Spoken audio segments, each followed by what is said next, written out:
Whale is the leading manufacturer of marine water systems.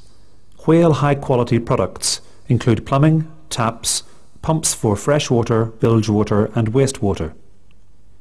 We are running tests on the Whale Gulper toilet pump, Sealand T12 pump and the ITT macerator pump. Test 1. Sponge test. In the first test we are asking both pumps to pump different sizes of sponges. Having easily dealt with 1.5 and 2-inch sponges, you can now see the Gulper toilet pump happily pumping the 3-inch sponge.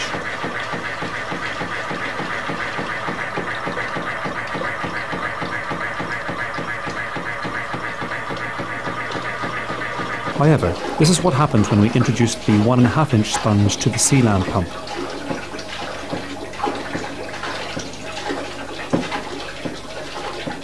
And this is what happened with the 2-inch piece of foam.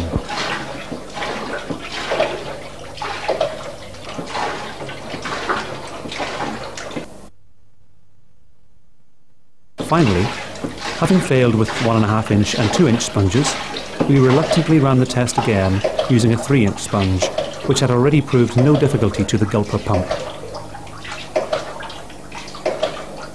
The ITT macerator pump was not included in this test, as it is incapable of pumping solid objects. Test 2. Toilet tissue test. In this hand I have got 16 sheets of toilet tissue, which we will introduce to the Gulper. In this hand I have got only 8 sheets, which we will introduce to the Sealand. We are now feeding the 16 sheets of toilet tissue to the Gulper pump. Remember, this is 16 sheets.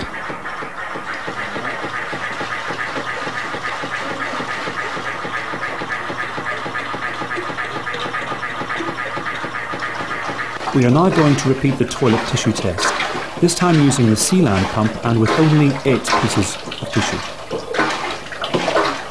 The pump is clearly unable to cope with the 8 sheets, and we will now stop the test in order to prevent damage to the pump. On inspection of the Sealand pump, you can see that the 8 sheets of toilet tissue have got stuck in the inlet valve. We are repeating the tissue test with the ITT macerator pump.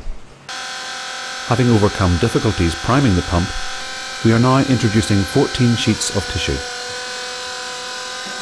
Again, we can clearly see the ITT pump is unable to handle 14 sheets, and we must turn off the pump to avoid damage as the pump cannot run dry. As you can see, adding the 14 sheets has resulted in blocking the inlet valve of the ITT pump. Test 3. Virtual poop test. The third and final test is the virtual poop test. The ingredients include baked beans, toast, honey and apple sauce. We have mixed up the ingredients and added some dry toilet tissue to the mixture. Then we ran both pumps simultaneously. Both pumps have been running now for 1 minute. As you can see, the Whale Gulper continues to pump easily, whereas the Sealand is much slower and is struggling with the mixture. This clearly demonstrates that the Gulper pump is much better suited to the job than the Sealand. After a further 2 minutes, you can see that the Whale Gulper is still pumping, while the Sealand pump has become blocked and has stopped completely.